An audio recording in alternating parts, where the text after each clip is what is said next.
Oh, There we go. thought we were alive. I did too. I completely forgot to switch this over. But yeah, I wouldn't be surprised if they pulled it. He's like a half elf, but they don't show like his ears or anything. It's like, yeah, that wasn't any of the traits that got carried over.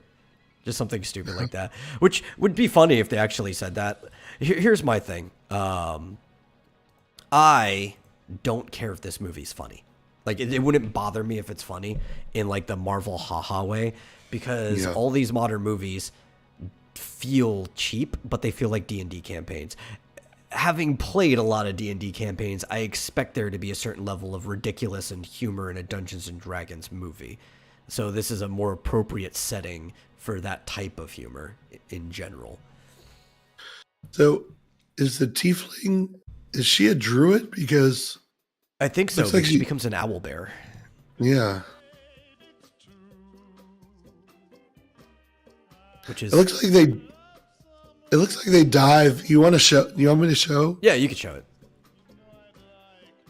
It looks like they dive into a gelatinous cube. To get away from something, yeah. Which, Yeah. to me, I don't know. That sounds like a really dumb idea. I mean, you do have several turns before anything bad happens, but that just seems like a really, really dumb idea to jump into a gelatinous cube. Aren't they acidic, or is that different? Typically, if you're like, they can hold something, but if you go to like grab what's inside of it, that's usually the trap, right? When players don't know what a gelatinous cube is first, you go to grab whatever is inside of it because it'll be something that can't be dissolved by it, like some type of titanium thing or something like that, right? And then you get pulled in by the cube, and the party has to like kill the cube with magic or whatever before you dissolve and stuff like that. Yeah. It looks like they're that's when they're being chased by a displacer beast or something. Yeah, because they got like pushed into this whole Colosseum thing. Yeah, look at that. Jumping into whatever that is. Apparently the first piece of merchandise for this too is them inside the gelatinous cube. Really? Yeah. That's funny. I have it going at half speed so we can see what's going on. Yeah. Yeah, that's very, that looks very Game of Thrones. Yeah. So, like, this is what I said. I can't tell if because she looks like she's tall enough to be a human. And I think just, like, with the scenes and stuff, the way I saw her moving around, my mind just immediately inserted that she was supposed to be a dwarf barbarian, but she probably isn't. Yeah, and the paladin does have rounded ears. Yeah, I think he's supposed to be a half-elf. Really? Yeah. I don't know why. What is that? I think it's because his rounded ears still look long, right? So that I don't know. My mind's probably inserting a lot of shit, but that's probably from playing too much D&D, and there's certain things that like I expect to see, right? Like half elf is really good for paladin because of the natural perks that it gets, especially because you get to pick what your other good stat is. It's funny that the bard is the main character. It kind of reminds me of the Bard's Tale. Yeah. Also, I think it's just like a natural thing, being such a utility class and a charismatic character. Like if you're going to play, a lot of times the bard just kind of de facto becomes the leader of the party.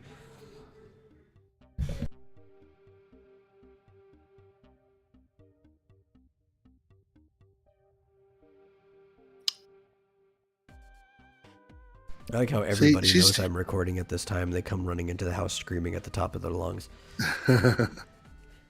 She looks too tall to be a dwarf. Yeah. I know. I think it was that scene right there too, where because they were on like uneven ground, it made her look even shorter than him. That my mind just filled things in. Yeah. She should be. Yeah, she would have been great as a dwarf. They should just shrink her down even more.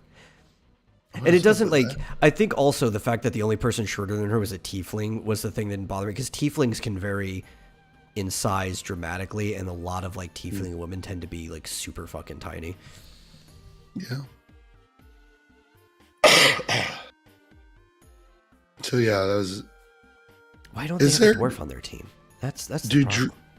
Do druids in D&D, are they able to change?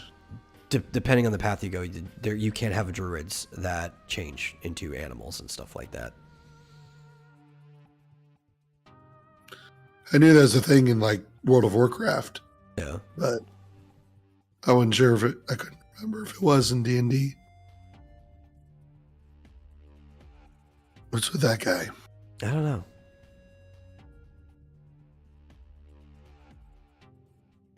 So the paladin doesn't look like he's like exactly part of the team. Yeah, he almost reminds me of like he's like a D&D, like a DM guest character.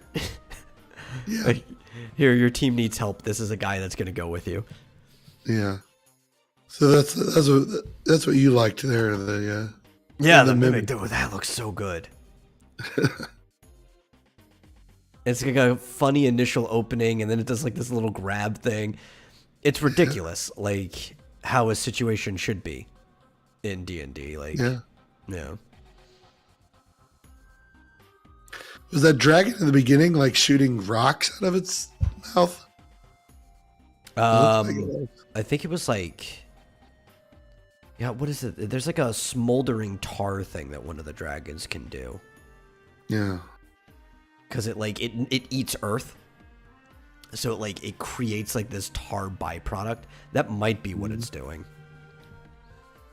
Yeah, because it looked like it was hot, but it was like black rocks or something. Yeah. So yeah, it's probably going to be pretty jokey. Yeah, like I said, I think D&D is the proper setting to have a pretty jokey story. That's kind of, I think, the most endearing part of the 2000 Dungeons and Dragons movie was just how jokey and ridiculous it was. And obviously the Thieves Gauntlet. Like, those are the only two good parts of the whole movie. The humor and the Thieves Gauntlet. Hopefully this will have more than two good parts of the movie. I can't pause it. Oh, damn it. You want to pause it right on the mimic? Yeah, I was trying to.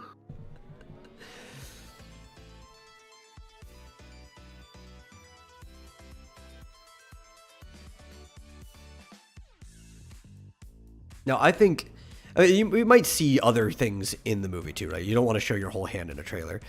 But what I think they're really missing out on is they should have had a gnome in their party. Not even like a halfling. They should have like a gnome tinkerer. Yeah.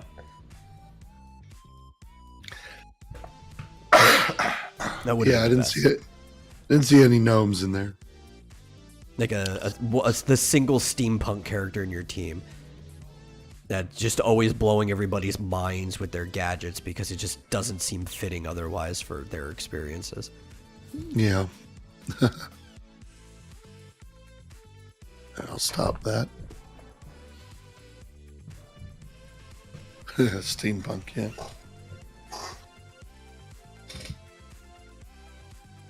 I mean, at least from a first look, it looks way better than I was expecting it to be. I was expecting a hot pile of trash.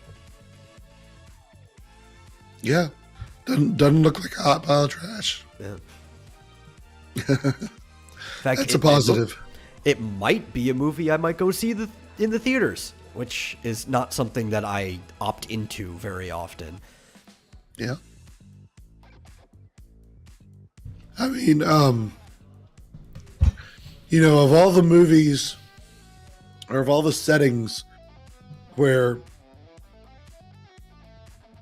it's required, it's virtually required that you have diversity, right? Yeah. D&D is perfect. Oh, yeah. Because that's one of those cases where you could literally say it has always been diverse.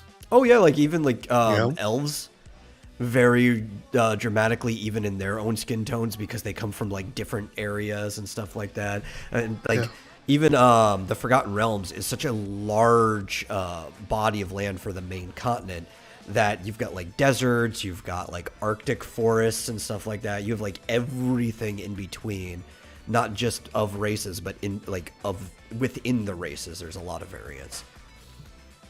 Yeah.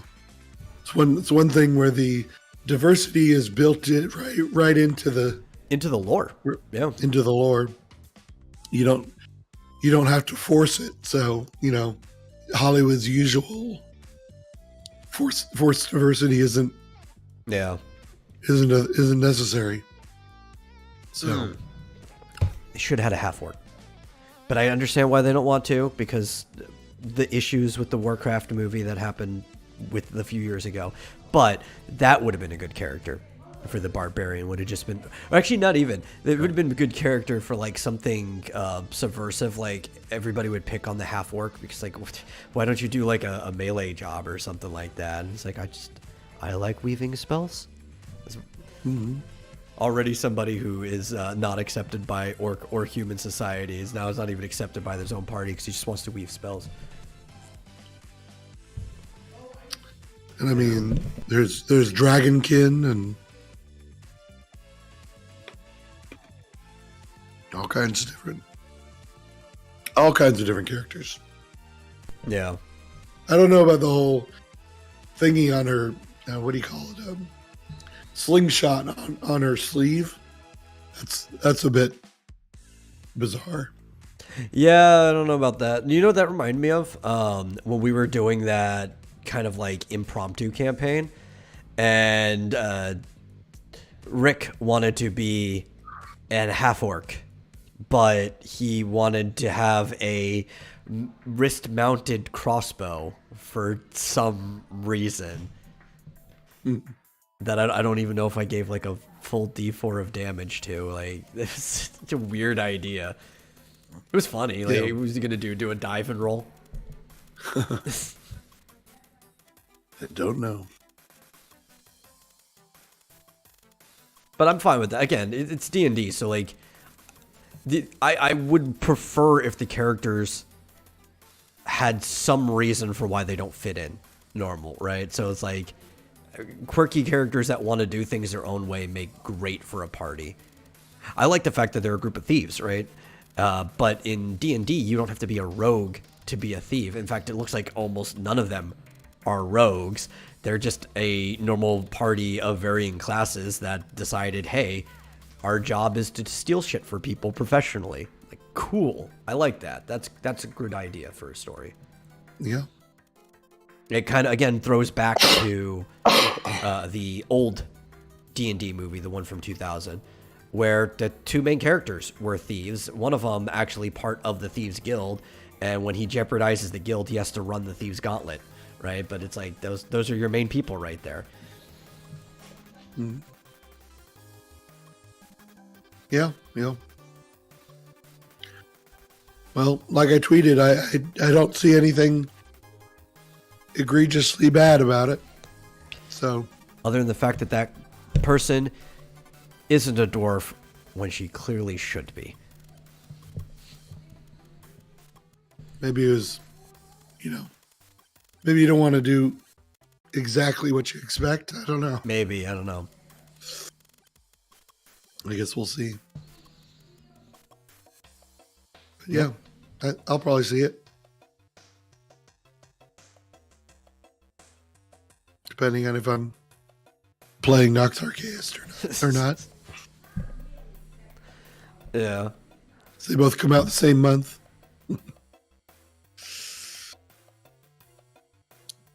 But, oh yeah, there it is. First toy, and it's a gelatinous cube with Chris Pine in it. There you go. Yeah. Anyway, a little late. Welcome to the Vomitorium, everyone. I didn't want to cut us in the middle of our D&D movie talk. As always, I am your host, The Metal, and joining me is my co-host, Marsupial Gamer. How you doing today? Pretty good. Pretty good. Still hoarse, but I've got cough drops at least. Always good to have those. Yeah. Yeah. Yeah, look at this. There it is. Chris Pine in a gelatinous cube. Better hurry to get him out. Yeah, he'll dissolve. Well, the worst part is anything inside their bags that isn't like resistant to it's going to dissolve too, and then you're just going to lose everything. I know. Yeah. You can always reroll another character. You can't get that shit back. Yeah. Looks like there's a bag and a book and an axe and some other pouch or something. It'll be interesting to see if it follows the rules. I have a feeling they're going to play fast and loose with the rules, but hopefully it's just close enough that it doesn't break the immersion for anybody who actually is a fan of the game systems. Especially because also the rules vary widely depending on which system you're playing. So I think to some degree it's actually good to play fast and loose with the rules because you want to attract people who have been playing the games since and maybe even as far back as chainmail, right? Going into the 70s all the way to now. You want to cross all the audiences. And if you just kind of play fast and loose and are more narrative based, as in any campaign is anyway, I think it'll be fine. Yeah.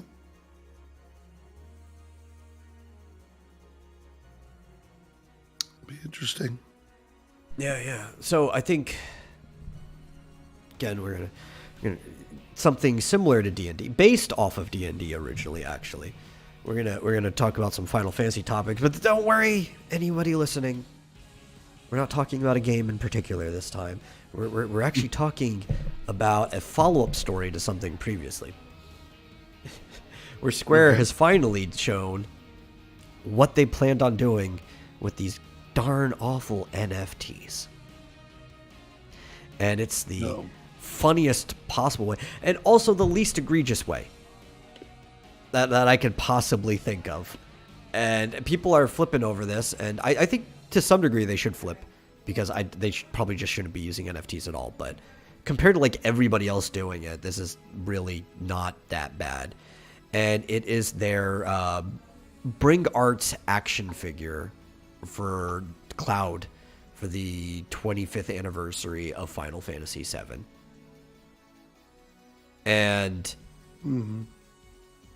the way it works, it's a little deceptive, actually, because it looks like only one of them's coming with an NFT, but that's not true, as I thought at first. Both versions come with an NFT. So you can't buy one out of protest to say, like, I don't want NFTs involved in this stuff. The other one, so it's just the figure, typically. I think, what was it, $130-ish for the normal version that does still come with an NFT. But then the other one, for an extra $30, comes with a digital certificate. And all that means, because technically both of them come with a digital certificate of authenticity, that is the NFT, it comes with a digital version of the toy or the figure that can only be displayed in this third-party app called Engine, which is kind of a type of wallet, but is also a way of looking at your figures. And if that app ever goes down, if the service goes down, it's gone, that extra $30 you paid for. Yeah. But both of them come with the certificate of authenticity anyway. And that is one of the things that when we were first talking about NFTs, I said wouldn't actually be a bad use of NFTs if it was done right. Is using them like the certificate of authenticity that comes with like a painting that you buy at an auction or something like that. But it'd be nice if it was, if it was standalone without having to use a third-party app. Well, that's only for the digital viewer version that you're paying the extra $30 for. So you're actually not paying $30 for the NFT, because both of them come with that proof of authenticity. You're paying $30 for a computer model of the figure that only exists in this standalone app. So you can choose not to support that stupid idea, but if you buy the figure at all, you'll still be supporting their whole, like, oh, well, maybe people like NFTs with their figures. I guess.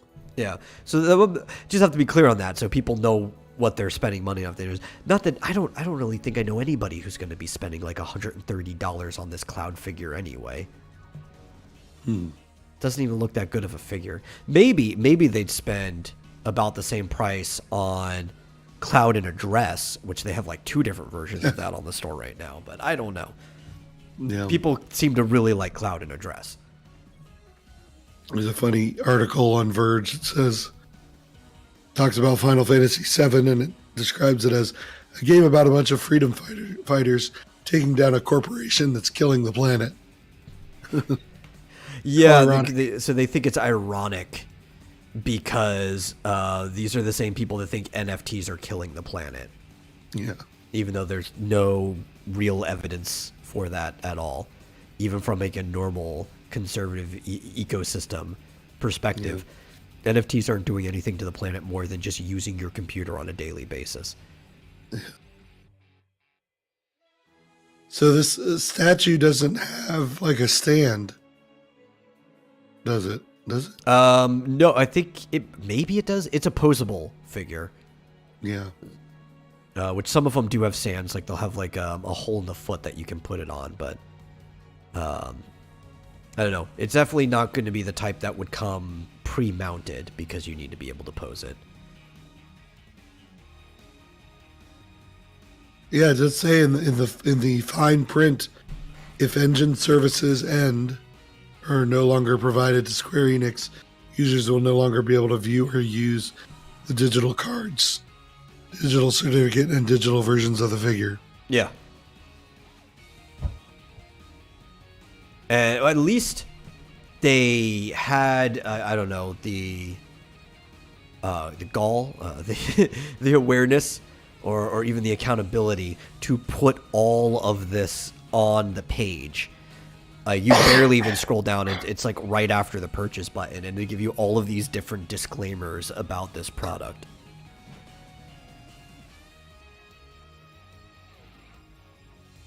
But yeah, I don't know.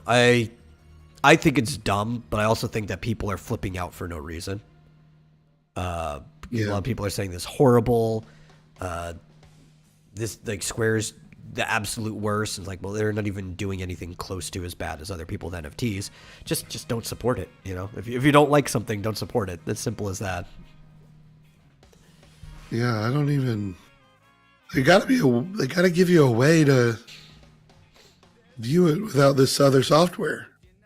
Yeah, or make a first-party software. I mean, that's kind of what your company does, is make software. I don't know why you couldn't try to find a way of doing this yourself. I don't get it. Yeah, and right now it's only in pre-order anyway. They're not going to launch until 2023. Yeah. Well, I'm not going to pre-order that. Oh yeah, me neither.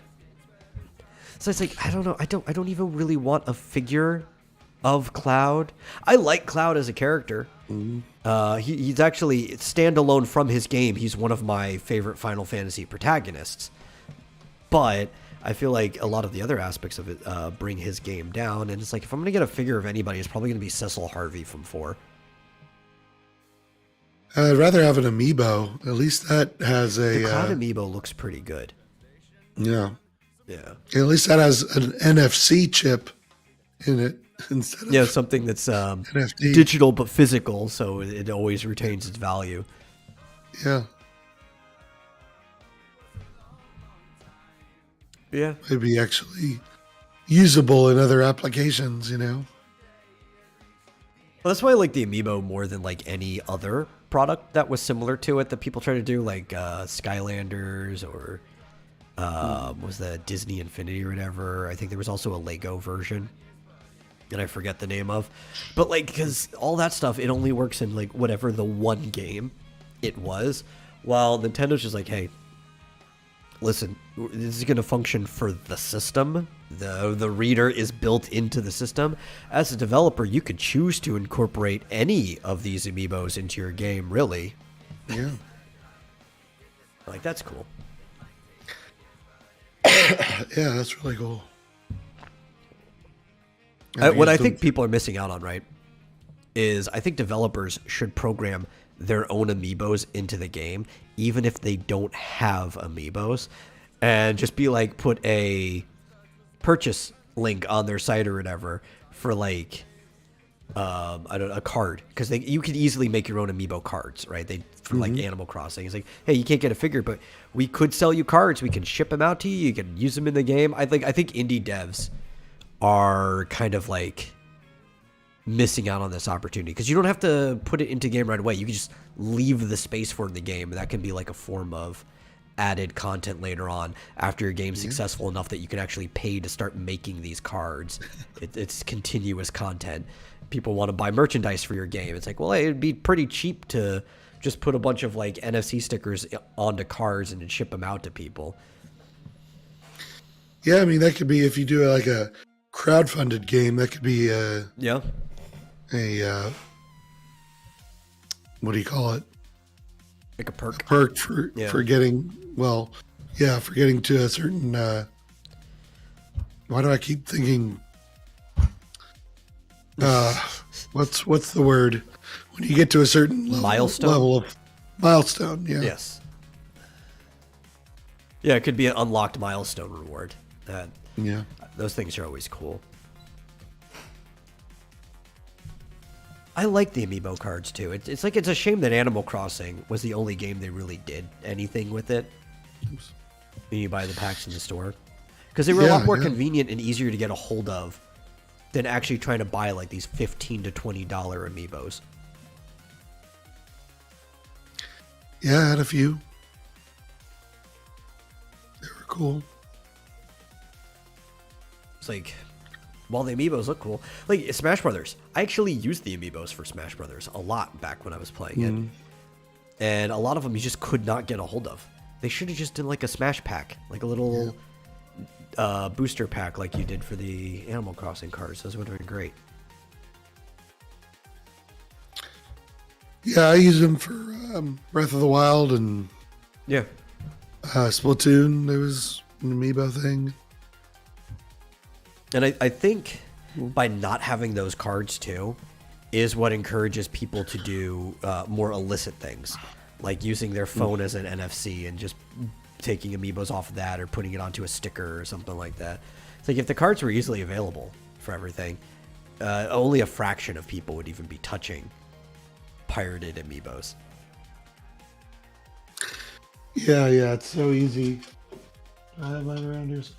I don't know where. Yeah, I know, because you had like Wolflink originally was a 20 heart one, just pirated, so you could run around in Breath of the Wild. Yeah, you can just download the BIN files. Yeah. And just somebody who's completed the game, it's already maxed out. Yeah. You just there's an app that you can get for an Android phone, and it'll actually write to a sticker. It's pretty cool. Yeah. But no because idea it's how it that works. easy, that's why, again, indie devs and stuff should consider doing that. Because I think Nintendo has like an API or some type of integration where you can work with the amiibo. Since it's like built right into the controller, it's like, I think everybody should consider that. So you can easily just write your thing to stickers. You could put the stickers, you make them look nice. You just put them right onto a card, and it's like, sure, they could just download it onto their own sticker, but the cool thing is that you printed a card with your art and stuff on it. That's what they really want. And it just comes with the amiibo data. Yeah, you can do art cards like they do with comic books. Yeah, that'd be really whatever cool. This is. My Cyberfrog art cards. Just stick a sticker on there, and boom! It's like an amiibo. That's kind of one of the things I wanted to do, which I understand that people would cheat the system, and that would be kind of lame. But at the end of the day, I wouldn't care. I kind of want to make a gacha game that does not have a digital version of the gacha whatsoever, right? Like, nobody's spending money in the game, But I wanted to like do a booster pack thing on a website where you actually like mail out the packs to people, and that's how they got all their stuff, which I think would also be a safer way of doing things, because the fact that it has to ship out to you with this delayed gratification means people are less likely to just do an impulse buy on it and spend money they shouldn't be spending. I mean, it wouldn't be that good for you as a developer compared to doing the other way, but I think it's more responsible. And they got something physical, so it'd be cooler anyway. Yeah.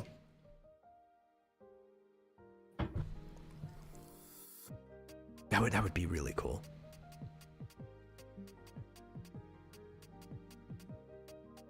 And then people, I don't know, like, maybe if you've already got something, then you can go and trade with your friend. It's like, hey, do you have this in the game yet? No, okay, here, you can have this one. I've got spares. It's almost like a trading card game, you know? Yeah. And now people are barking for no reason in the other room. Wonder what that was.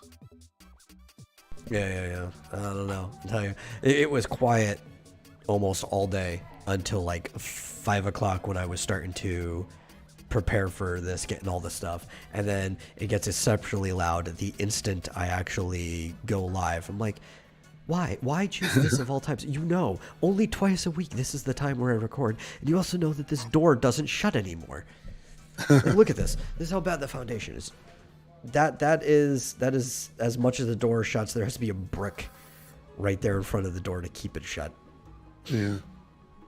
Even this door behind me, that is as much as it shuts. Interesting. Yeah.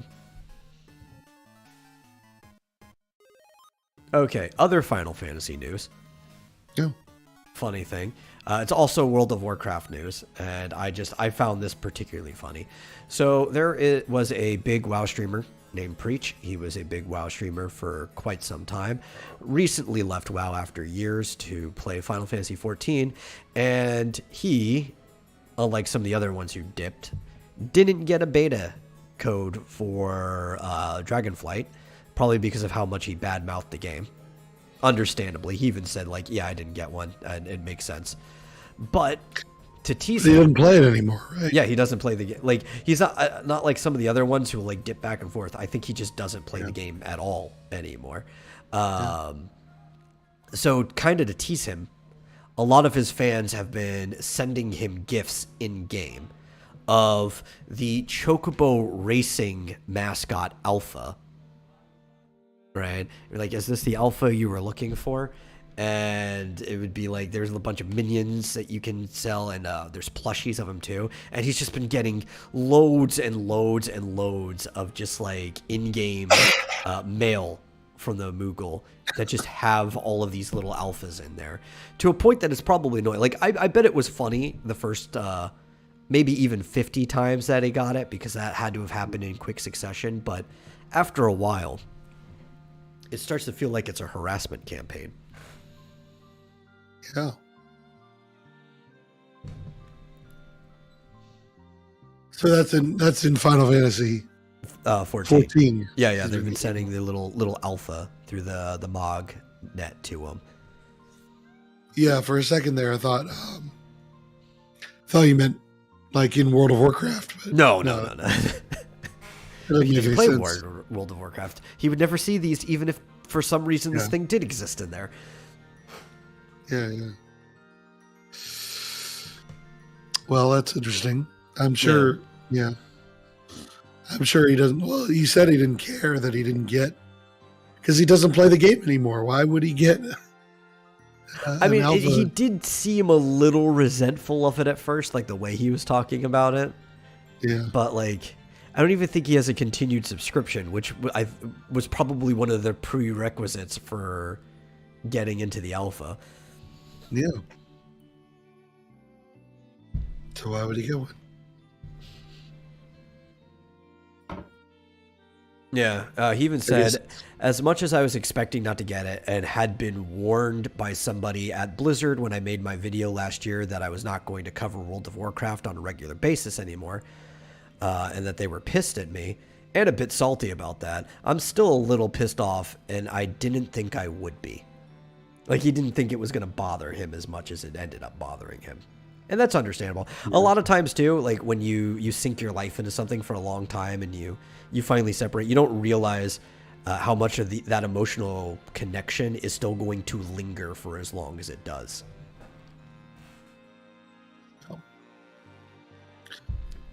Just gotta move on. Yeah, I mean, you gotta treat it like an ex. Yeah. That was just a I mean, I guess. thing, you know. Yeah, I guess he said he doesn't cover it regularly, but does cover it a little bit. Yeah, but I don't think he plays the game at all. When he covers it, it's mostly just like talking about it. Yeah. Which is mostly how I hear about WoW stuff now, is either I am reading something in a news article for this show that we're doing, or I'm watching somebody playing Final Fantasy XIV that migrated over from WoW, and they're talking about the stuff they don't like about WoW. Yeah, that's the only way I get any information on it. By watching Asmongold or someone similar. Well, Alive is live. It is, yeah. Alive is live. It looks cool. Get it? Yeah, it's it looks like a more exciting version of Octopath Traveler. More exciting in some ways, less in others. Yeah. I think it does storytelling better because you kind of sink into one story longer, and they're kind of integrated, but they're disconnected from each other. So when you're doing the kind of like Wild West story, you're just doing the Wild West story, right? While Octopath, everything is integrated, and even though you do like a chapter at a time, everybody's with you, and you may not stay in that person's story. You might jump around to another person. It kind of just feels like one open world-ish integrated experience. So they're two completely different experiences. I like that kind of go anywhere open world experience a little bit more. So like Octopath excites me more, but this is also kind of like the game that set the stage for Octopath at the same time. And there's a lot of exciting things about it. Can I show the trailer here? You can show whatever you want to show, except feet. That's the only thing that's not allowed. I can't slow it down. That's fine. Because we're watching it on Nintendo's site, right? Game Informer. Oh, Game Informer, okay. They've got their own little player player here. The logo in the corner, yeah. Yeah. But yeah, graphically it looks amazing. I love it. Yeah. Legend is alive. The animations are great. Mm-hmm. I don't know what's going on here, but that looks cool. Heroes from different times.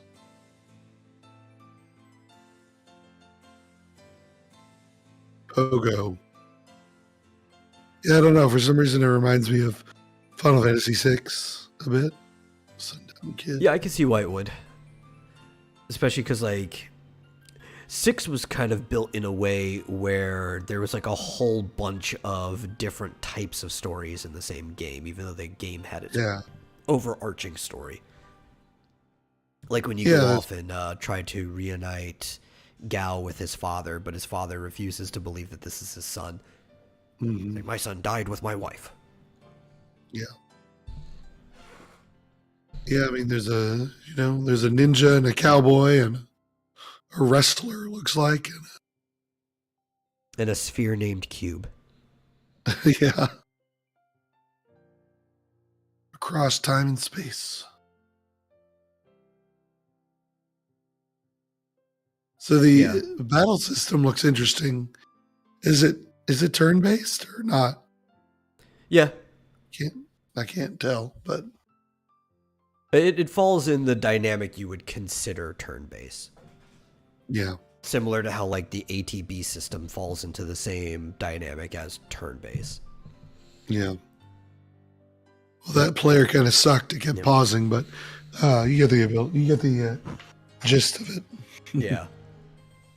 But it's cool. But it does still have somewhat of that integrated feeling because you do have the other characters with you. There's a lot of like they're in the other stories, right? So it's not just like, oh, you're playing as this character in their story. You do jump around. It's just like it's very disconnected because you have to travel between the times to do everything. Mm-hmm. I know it's still fun. And I'm excited to play it because I would like to actually see an official translation of the game. I have only ever played what you would call a ROM hack, where there was a fan translation of the game, and that's it. Yeah.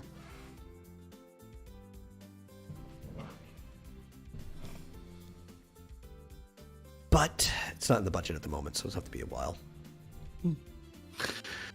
Yeah, so it's available on the Switch right now, but I probably, if I get it, it won't be for a while because I got so many other things. I've been getting more into, even more into Graveyard Keeper. And like I told you before, the PlayStation version that I got, which I think I got for free, I can't get the DLC. It's when I click on it, it says like not found.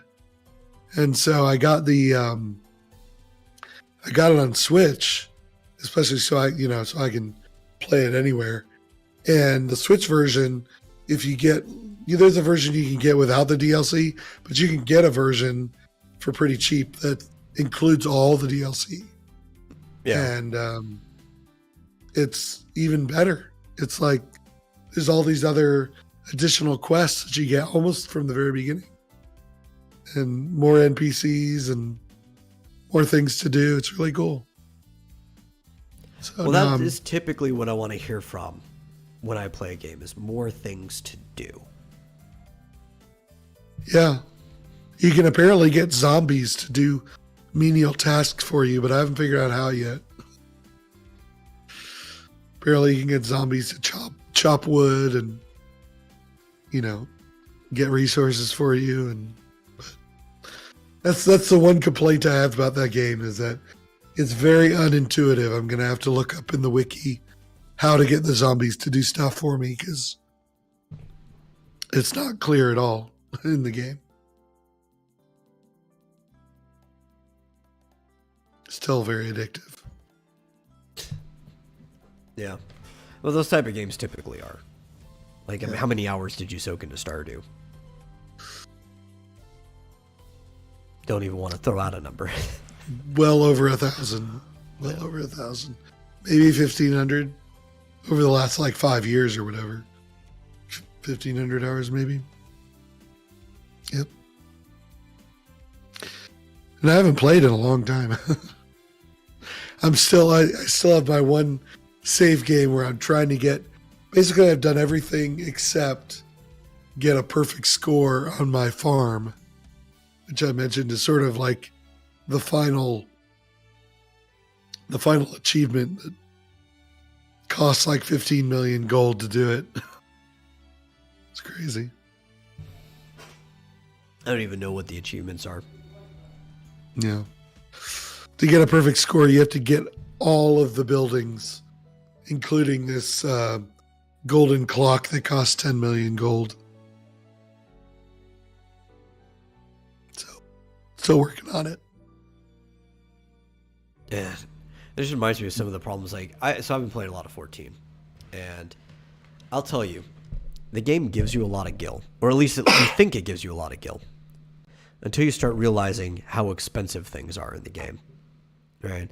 And there are these two mounts that cost I think one is it's like 25 and one of it's like 50 million. I'm like, there are these two really exceptionally expensive mounts in the game. And they're just gold One of them's like a cart being carried by golden catfish. The other one's just like a golden honeybee that you fly around, and it's just like, why do things cost so much? And it turns out it's because the inflation in the game was so bad that they had to add in these gill sinks to try to get rid of people's money. But it doesn't help because people who have been playing the game forever, and it's actually kind of like the problem with real life, right? Where money is kind of just like a almost like a sign of age, like it slowly just accrues over time when it comes to wealth. That there are people who have like a billion gil, and it's like, okay, whatever, gill sink, that doesn't matter to me. It's a drop in the bucket. Need to come up with something that costs $1 billion. Yeah. Well, I was thinking instead something that was for me to make money. That doesn't cost a lot, but it would occupy me because you have to undercut the system. I was thinking of starting an Uber service in Final Fantasy. Have people join my party, give me like 50 gil per zone, and I'll just fly them wherever they're going. It would still be cheaper than using the teleport to get places. Maybe for exceptionally large distances, I have to charge them a higher rate, but it would still be cheaper than teleporting. Because, like, man, teleporting to late game places is going to cost you like 1,500 gil. And it's like, I can get you there for cheaper and make me money. Carpool, I'll get multiple people all paying. Yeah, just like regular Uber, it's, undercuts the taxi service. Yeah. Yeah. Mm-hmm.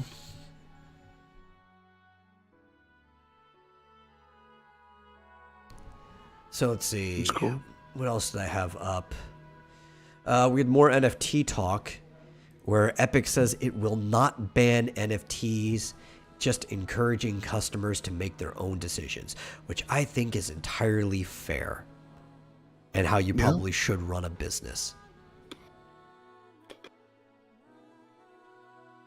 Yeah, I don't know why Epic would just ban them. Yeah. If anything, Like, well, I think just put a tag, right, like on the store, like this game includes NFTs, which I think is the best thing you could do for business, because for the people who really, really like NFTs and think they're the future for some reason, want to support it, can intentionally buy games with NFTs, and people who really, really hate it and think it's the downfall of all of humanity can do whatever they want to completely avoid it, and everybody in between can look at the game and be like, I really just don't think the game itself is for me. yeah. Sounds good to me. Yeah. That's even Tim Sweeney's direct opinion on it was developers should be free to decide how to build their games, and you are free to decide whether to play them. I believe stores and operating systems shouldn't force, operating system makers shouldn't interfere by forcing their views on others. And we definitely won't. I'm like, absolutely. That's literally the opinion you should have in this situation. Yeah. Even if, like, most NFTs are scams, the best way to solve that problem is to just inform people on the scams, because you're really not helping people avoid scams if you're just trying to ban them outright. Anybody who finds a way around the ban, who's just a better scammer, is just going to scam people easier then. Information is power. Yeah. Steam has the same kind of attitude, right? Didn't they say they were not banning NFTs? I don't recall, but that sounds like it was the case. So remember we talked about this a while back. Yeah. Oh man. And I think the statement specifically came out right after Microsoft banned NFT development in Minecraft. Oh, right. Yeah. So it's not like this was an unspurred announcement from Epic. It was on the heels of something else. And I can understand that. It's their game. Yeah. They can say, look, if you want to do NFTs, make your own game. Yeah, I don't even think they said they were banning it from the store, just specifically related to Minecraft. Yeah. That makes sense. I don't even understand. Are they saying like mods that use NFTs? I have absolutely no idea. Here, there's a connected article. Let me pull it up. Because I don't remember us covering this. I don't know if it came out within the last episode. Let's see, it was on the 20th. So we easily could have missed this. And Mojang blocks Minecraft NFT support, says it's inconsistent with long-term joy, which is probably true. Empirically, I would think is true. Is making it clear that it will not allow blockchain technology like NFTs to be integrated with its massively popular game, stating it believes it is inconsistent with the long-term joy and success of our players. Let's see, where's the specific details?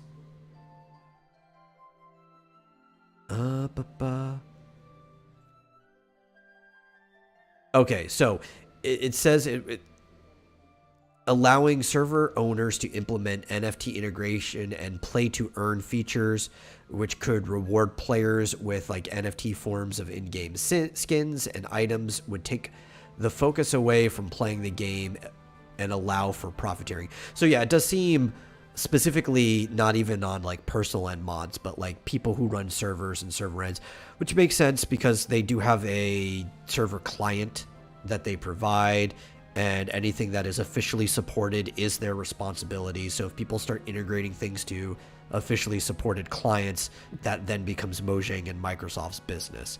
Yeah. Now, anything on the private end, we're using IP directly to connect. It's not hosted through like the Realms portal or anything like that. There's probably nothing they can do about it. But on the official end, that makes total sense. Yeah. Yeah. Like I said, it's their game. They can control it. Yeah. I don't have any problem with that. Neither do I. I don't even understand. It even falls into what Sweeney said, where developers should feel free to decide how to build their games. Well, in that one specifically, a developer is deciding how to run their game. So I still don't really even understand how NFTs relate to gaming. I don't even get it. Yeah, well, because the only way it does, and we've talked about this before, is digital ownership, which I guess with that server being an example, that is a first attempt at digital ownership integration, but it definitely feels like it would go into profiteering in that end, especially knowing that most people who join these random servers are kids, right? When Metaverse, I know, is planning to do something similar to NFT on it, but that makes sense for Metaverse because it's like a Second Life thing. And also I don't think we have to worry about it because Metaverse looks so atrocious. I doubt anybody's actually going to use it. Have you seen the recent videos for it?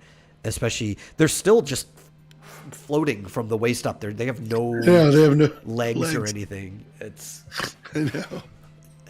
Like, what is up with that? I mean, Second Life has legs. I could hold a meeting in VR chat with Uganda Knuckles and Hatsune Miku, and that would be way better than just sitting there without legs in these things that are like lower res than me's. I have no idea what Zuckerberg is thinking with this. Should have just hired the VR chat people. That probably would have solved a lot of his problems. That's what I would have done. Yeah, really. Yeah, it's like, we want you to make the same thing, but mostly for education and business purposes. So let's just make it more realistic and cut out all like the modded stuff. Yeah. Boom, done. Yeah, like going back to NFTs, like Lofty Pixels was trying to show me, he's the editor for the Quartering, editor. He was trying to show me some NFT game that he invested in or has put money into, and he said it somehow has made him money, and I'm like, I don't understand. He's trying to show it to me. I'm like, especially the play to earn model for that too. Yeah, and it's I don't know if you could consider it making money. I mean, maybe to some degree, but every time I've seen it, it is kind of the same as other ways. It's like a pyramid scheme, right? It's within the framework of the game, it is making money on the expense of somebody else, which isn't a problem if you don't have a problem with that. But I mean, that's up to you and your conscience. Yeah, so like the people who come in earlier make money potentially, Yeah. but the later you keep, you get into it, the less likely you'll make anything. Yeah, because the money has to come from somewhere. It's not like a game Yeah. generates value on its own. So it has to come at the expense of the people who come in later, else there's just no value there. Because the token has to go somewhere. There has to be an exchange for the rate to inflate. Right. So I don't even get it. Or how is it a game even? I don't know. There's like this one that's like it's really popular in like Indonesia and stuff like that, where people will pay or play the game and they'll sell their assets to the people and they'll spend all day playing it, but it's actually worth it because even though you make less than a minimum wage job doing this, it is higher than the standard of living for the area. Yeah. Well, good for people who live in Indonesia. Yeah, I definitely would not recommend stuff like that for anybody who lives in a first world country. Yeah. You'd probably do better working at Walmart. Yeah. Especially because, like, if you're really active and you take advantage of everything that Walmart gives you, they have, like, their own money mutual program where you can put into the Walmart Mutual Fund for the development of other buildings in other parts of the country and stuff like that. That does give you a pretty nice return. They do offer, I think, like, rates on CDs as well because they work with Western Mutual. Like, if you actually take advantage of what your employment opportunities, you could make enough money while working at Walmart to no longer have to work at Walmart. But if you don't take advantage of it, you're just going to be on like a minimum wage job for however many years. Yeah. I think that's the bigger problem is that people don't actually invest while they're in Walmart.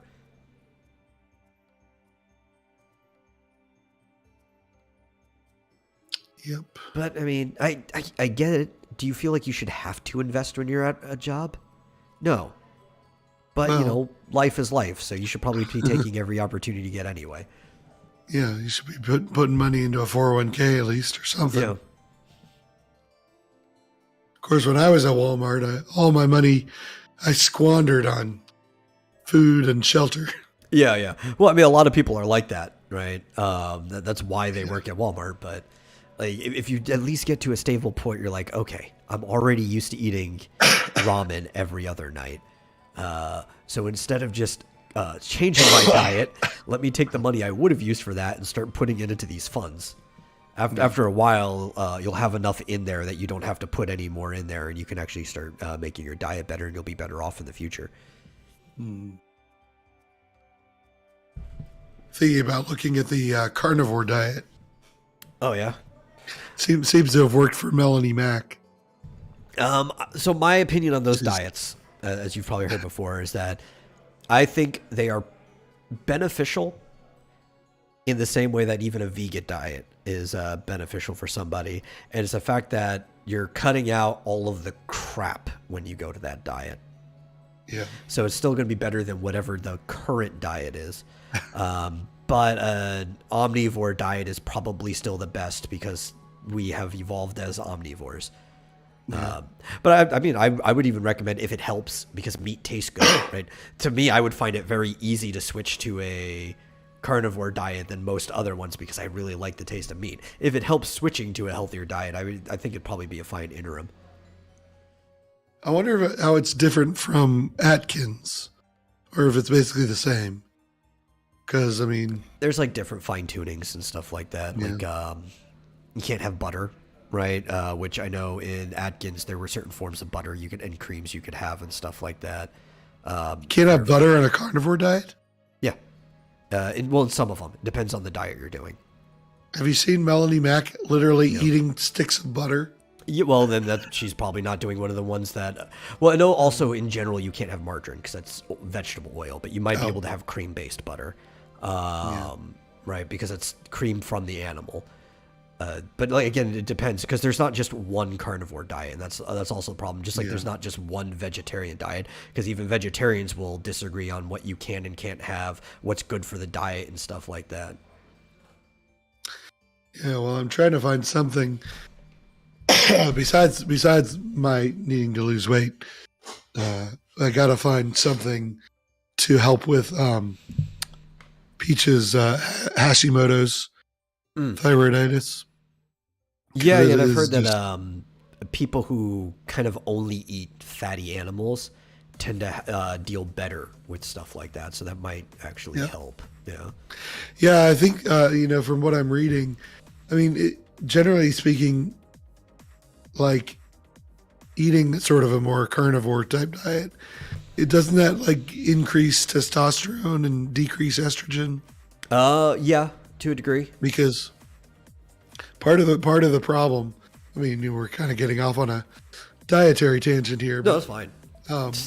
Part of the problem with Hashimoto's is that it causes it's a thyroid dysfunction that causes your body to produce too much estrogen. Yeah. And it's part of the reason why it's mostly women that get it, because their body already produces a lot of estrogen.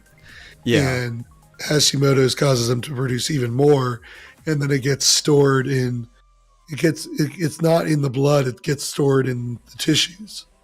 And that can cause problems with cortisol and other, and thyroid hormones and stuff like that.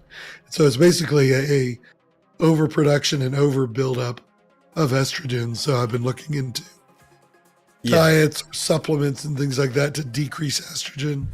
And progesterone is one thing that people recommend. Progesterone supplements, which is what they usually prescribe for someone getting hormone replacement therapy to sort of regulate the estrogen. Well, in general, right, the body treats these chemicals, even though they do different things for the body, the production of them are treated in balance with each other, probably because they are very sex-oriented chemicals where men tend to create one more than the other and vice versa for women. So anything that raises the production of one will, by default, unless it's some weird chemical bath, lower the production of the other, because just raising one will cause your body to want to produce less of the other.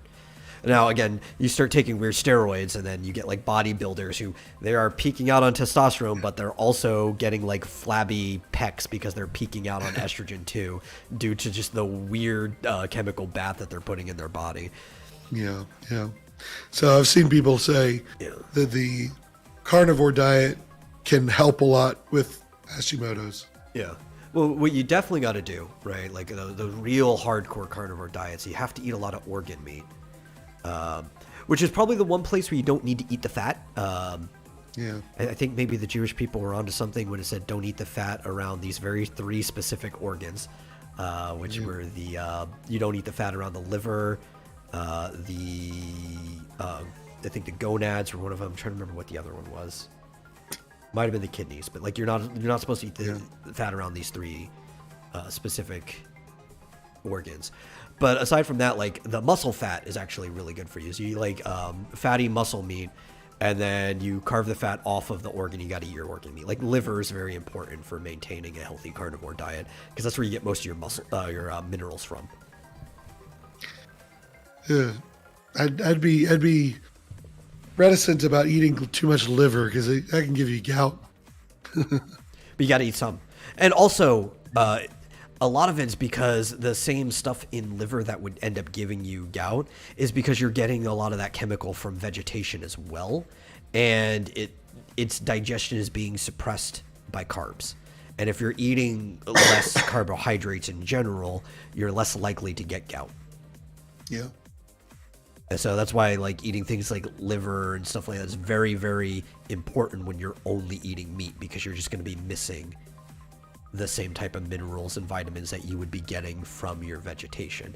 Because that's where your body processes it, and that's where that animal processes it, like a cow. So that's where all those minerals are going to be stuck in. Well, I've only had gout one time in my life, and it was the most pain I've ever been. Yeah. And when you're first So switching those painful. diets, you don't have to start eating the organs right away, Yeah. right? Because your body's going to have a surplus of certain things. You want to wait until it starts eating through its own fat. And once you do that, it's like, well, I'm going to really start needing minerals again. And really quick, like after a month of switching, you're definitely going to have to go hardcore into eating minerals again. But then you probably won't have a problem with like things like gout. Or there's the other thing, you could skip your organ meat altogether and just get vitamin supplements that have minerals too. That is an option, though your body will absorb those better through the mastication process of eating organ. I like liver. Liver tastes good to me, so like I've never had a problem with that. I've eaten chicken heart before. Yeah, that can be pretty good. Yeah, especially in a stir fry. I mean, if you chop it up, it just tastes like meat. And it fries really well. It's nice and tender. You could like peanut oil, right? Something that's going to evaporate fast. But you chop it up, it's very tender, thin meat. It cooks fast too, so it doesn't have to sit in that peanut oil for very long. Yeah. Well, anyway, Yeah. we'll see. I know. Like Atkins also encourages eating certain vegetables, like Yeah. not too much, but so I don't know. I might get a book on carnivore and see what the details are. I think a good diet is shish kebab. Like just in general, I think kebabs are a good diet. I know a lot of really healthy people that are on basically, especially like Middle Eastern people that have moved over here to this area, on almost a purely kebab diet, and they get a good range of meats, vegetables, even fruits, and the stuff that tastes good on a kebab together. You're eating in just the right portions that you're not overdoing anything. Great diet. If I were to honestly recommend any diet to anyone, as ridiculous as it sounds, I would recommend a kebab diet. They have those ones that are pre-made at Publix Yeah. that are just like steak and onions and peppers and tomatoes and Yeah. And you're probably not going to overdo anything on that diet, Yeah. to be honest. And you're not getting carbs either, right? Because instead of a sandwich to make it more convenient, it's like, no, it's all in the stick. It's already convenient. yeah. My only problem is I don't have a grill outside. Yeah. Yeah, when I make kebabs, it gets really smoky. They need more apartments with like high ventilation systems in their kitchens.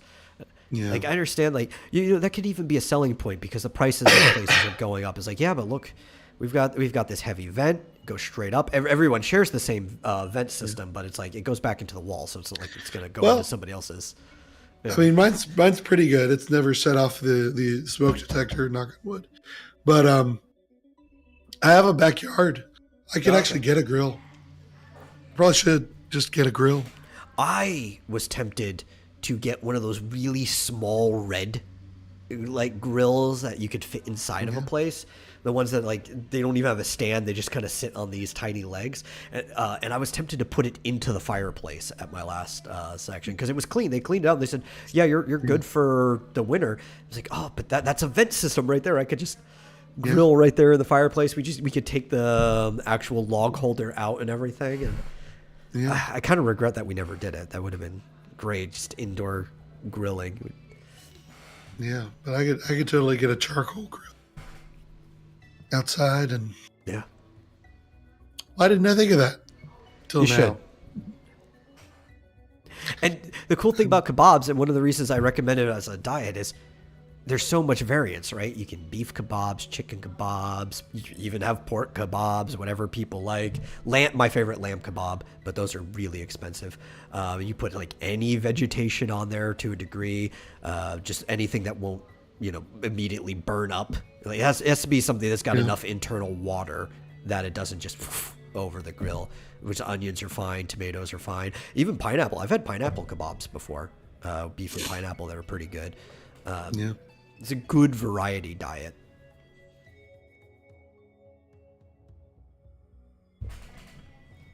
And it's so easy to eat. You just got the stick right there.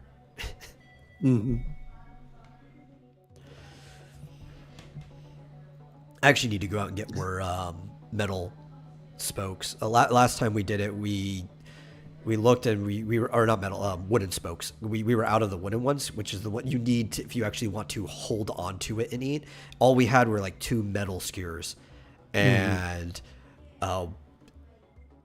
like I think 6 people wanted to eat, and we only had 2 skewers, so we had to like sit there and then pull it off the skewer onto a plate afterwards so that we could put the next person's on, and you had to use an oven mitt to hold the skewer in the first place. It was a mess. We need to go get more wooden ones. Because you can only reuse the wooden skewer so many times before you throw it out. Yeah. Yeah. Well, I'm trying to find more stories, but Oh, I've got some. You get to talk about food. I like talking about food, especially when it comes to like healthy diets and cooking. I really enjoy cooking. I don't know if a lot of people are like, well, you like to cook? It's like, yes, I like to cook. I don't know why I don't strike people as somebody who likes to cook. I like to post pictures of my ramen all the time, and I actually make legit ramen. I don't just like, but yeah, you got me started talking about food, and I really like talking about food. yeah. You should start a food show. Actually, you have a really nice kitchen. If I had this set up, and people would be willing to participate with the fact that filming would be in there, I'd do a cooking show. But what we got? There's a lot of stories on SDCC, but I don't want to talk care about that. Yeah. Here's a funny thing that happened. Was Borderlands, Gearbox broke their own games for the dumbest fucking reason, right? And they're good games too, not even 3. I wish it was 3 that they broke. They added NFTs. Just kidding. No. That actually would have been even funnier. But so they did an update where they changed the in-game news function. So Gearbox, when you play their games, they want you to connect to Shift. You technically don't have to for the older ones or whatever. But if you want to play online, or if you want to get like use your in-game keys, or even track achievements and stuff, you have to be connected to the Shift network, which is their little Gearbox thing. And it's already hard enough to stay connected to Shift at all. But they have this little in-game news thing where they'll give you updates like, hey, look at this game that's coming out. And it's like the same news network for all the games or whatever. So if you're playing Handsome Collection 1, 2, or 3, you'll see the news in the character select screen and stuff like that. So they made some changes to the in-game news function. And they broke their game doing it. Which there's literally no reason to adjust this news feature. Don't know why they did it. Gearbox is weird. It's been functioning. I think because it doesn't communicate with 3 directly, so they had to like update the news separately for the old ones and then the new one and stuff like that. Whatever. But what it did was it caused some of the text displaying and on like the consoles and stuff to kind of like get out of order. Sometimes there'd be like numbers in the middle of things on missions. Yeah. And it's more of a problem for console players than PC players, but a big bulk of the people who play the games are on consoles, and some of the issues have been on PC as well. And so like weird characters and numbers in between very important messages. So unless you're like a replaying player that knows everything in the game and doesn't actually read anything, it might be a problem for you. But also, there are some game-breaking things where, in severe cases, save files have been deleted somehow due to this, and infinite loading screens. So due to the text error, I guess that's probably why some save files have deleted, because like a lot of the code is basically hex for telling you what has been done in the game and what hasn't, so that could fuck over a save file. But it's caused like the text on the loading screen to have errors that would end up with the screen never ending, and you're just stuck in the loading screen forever and have to reset the game. And you know, they understand it's a problem, and they're trying to fix it as fast as possible. And it may last longer depending on the platform. because they have to do different things for each platform, and they just severely fucked up with a minor update to a function of the game that's not even necessary for people to play the game. It's weird that the chat feature affects all these other things.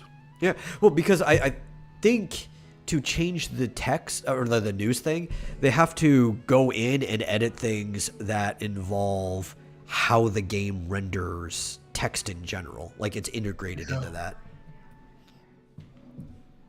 I wonder if in one place it's stored. I don't know. Yeah. It's one type of hex and another type and Maybe, yeah. compatible. I don't know. Weird. But I just laugh because it's a perfect case of the current state of Gearbox as a company. Like this, I saw this story and I wasn't surprised in the very least. Do they not test it at all? I mean, the hell. I don't see. Here's the thing. I don't think they have a closed network version of Shift, because they should. They should have a smaller, like, mini server that only has like the staff credentials on there to test Shift features. And I don't think they have one of those. So the only way to have tested this was to put the packet through and see what happens. I mean, my company has 4 levels of everything. Yeah. They have a development environment, they have test, they have a staging, and then production. And so it goes through 3 levels of testing before it ever gets to the client. As you should. It's ridiculous. Yeah, I don't know. Of course, we don't make video games, so. Yeah. It's But a even little then, bit this is mission very. critical. I mean, it's become a game issue, but the root problem isn't even game issue. It's trying to communicate with the server end, and they had to adjust the games to be able to communicate with that server end. Which is kind of stupid, but whatever. I think they should just abandon their news function. I never read the news once the entire time I was playing the games. Like, I would open it so the little exclamation mark would go away, and I'd immediately close it. I never even actually read it. I don't ever read the news in anything. I don't read the news in the Nintendo Switch where they have the little thing. I go in, I open it, I close it.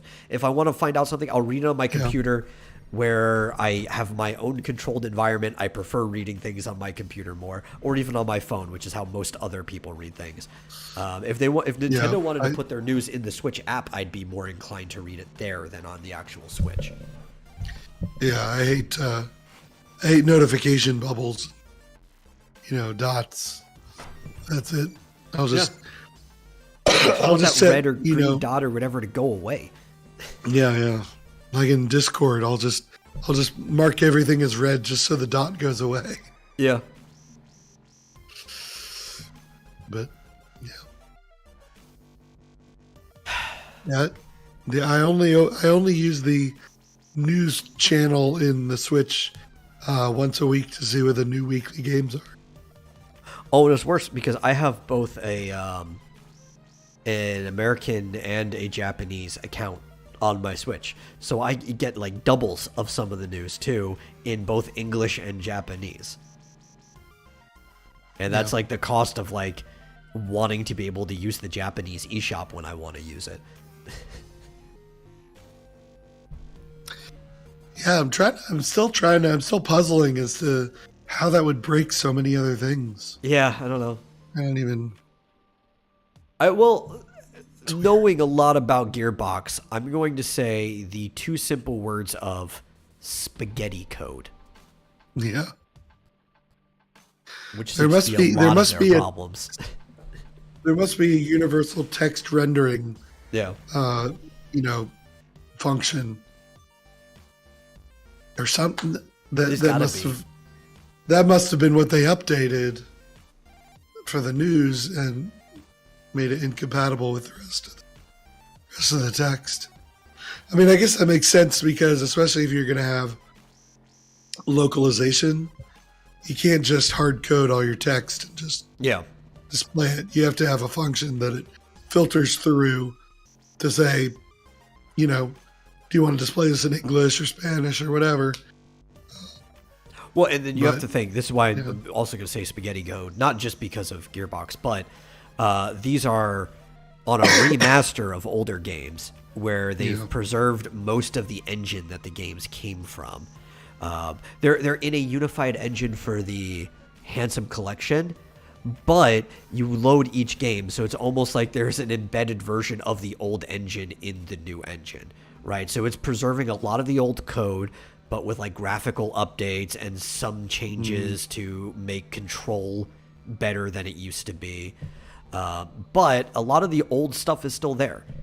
And their universal text renderer or whatever has to also interact with all of this old stuff too.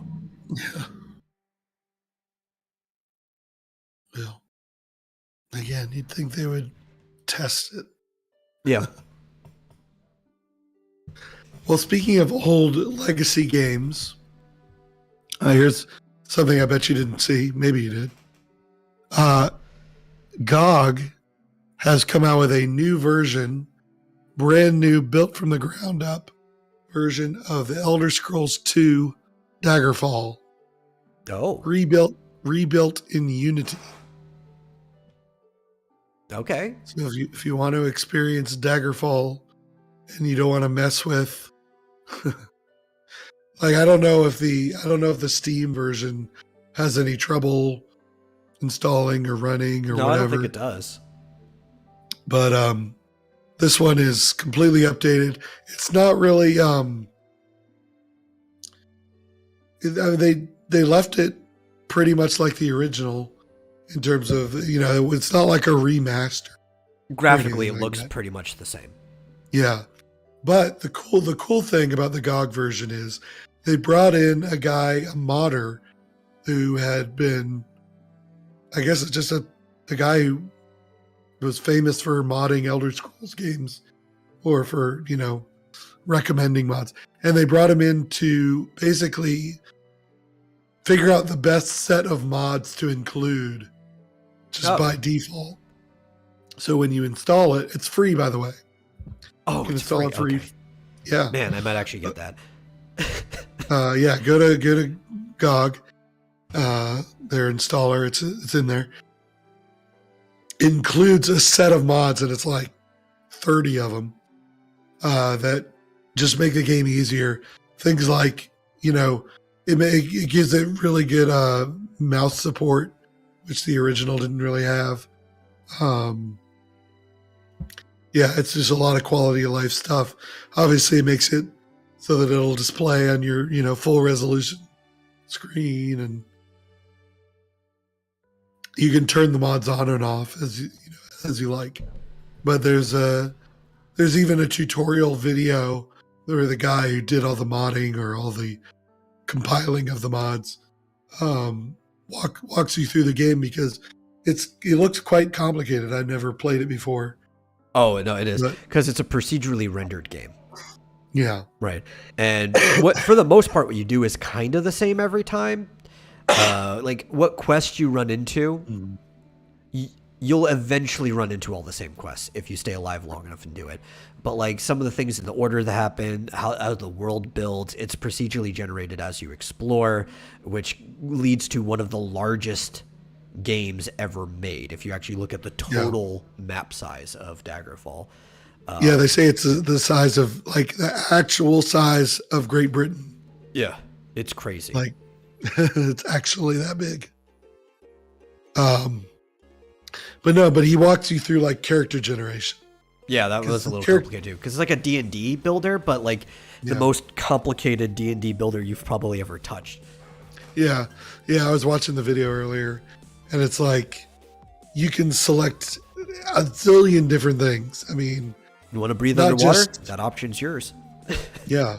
You get obviously like strength and dexterity and all that, but then also all these abilities, like, how, kind of like Skyrim, Feats. where the ability to swing a sword or lockpick or whatever. Yeah. Well, it's kind of like which they've streamlined this so much in D&D, but like if you've ever played third edition, it's kind of like this, where it's like, okay, here's your character, this is what your class does, which to a degree you're kind of building a class in Elder Scrolls. Some of the later ones too will give you like pre-made classes with the feats and stuff that you can pick from, or you can build it. This one was much heavier on you building your class. So you have all your stuff that your race would normally have, but then you have to go and pick all the feats instead of like modern D&D where it gives you certain features with your class and race, and then you got to pick like 1 or 2 feats instead of like a stat boost or whatever. This one is just like, okay, pick 20 feats, go. You're like, one of your feats might be the weapon you want to use, but I don't know. What are you doing? My favorite stuff in Elder Scrolls, which I'm sad they took out of the series, was always going unarmed, the hand-to-hand combat, and unarmored, which was probably my favorite run in Morrowind. That both of those were still around in that. They removed unarmored after Morrowind. But the cool thing is you start out really weak, but as you progress your stats, because the things you do in the game are what progressed your stats, you became really, really strong. So your hand-to-hand was based on your character's strength, but it was also based on their stamina. So when your stamina got low, you were doing less damage. But the higher you built up those stats, period, you could actually punch harder when your stamina was maxed than the hardest weapon in the game could swing. And your unarmor eventually became tougher than like full plate armor at the end game. But you really had to get hit a lot too, because you were trying to increase your durability, like your constitution. It took a while, but it was like one of the most worth it ways to play the game by the end. Yeah, and apparently there's like disadvantages you can do that give you make the game tougher for you. Yeah. Like anything from like you can't use iron weapons or like sunlight damages you, stuff like that. Yeah. It looks pretty cool. I think I'll check it out too, specifically because it runs in Unity, which a lot of people have a poor opinion of, but yeah, I mean, for creating, it's kind of bloated, but once you actually export the game, like, it doesn't matter, and it's really just as good as the person working on it. So if they know what they're doing, it's fine. The thing is, it's better than running the original game in DOSBox, because technically, when you emulate through DOSBox, the game is not running natively on your machine. While if something's running in Unity modernly, it is running natively on your machine, there's probably prone to less errors. Because sometimes running things in DOSBox, running perfectly fine, and then there's just an error that can ruin your experience, because that's just what happens. Yeah, and it is a bit improved in terms of the graphics, but you know, you'll notice right away that they tried to keep it pretty true to the original. So, you know, kind of like the Quake remake, which if you play both Quake and the remake of Quake, you can easily tell that there's graphical improvements, but like the walls still look pixelated. They were trying to make it look like Quake as much as possible. Yeah. So yeah, it's free. Yeah, that's cool. Check it out. It's a really good game, especially if people who find modern RPGs lacking on either front. But for like Western RPGs that are lacking, this is a really good example of a Western RPG that was made very well. And if you've never played it, I could definitely recommend it. If I had to pick between Daggerfall and Skyrim, I would pick Daggerfall every day of the week. Yeah. And you can play as a Nord from Skyrim if yeah. You play as basically anything. Yeah. Except the Dovahkiin, because that's not a thing. All right. Yeah.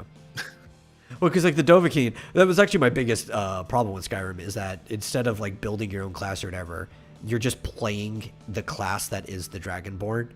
And then you just pick like what options from his trees do you want to have for your character. Just still kind of cool, but it's not as cool as the older games where you're actually kind of doing like a D&D run And I don't know. I feel like that was probably the biggest loss from the games, amongst other things that were simplified.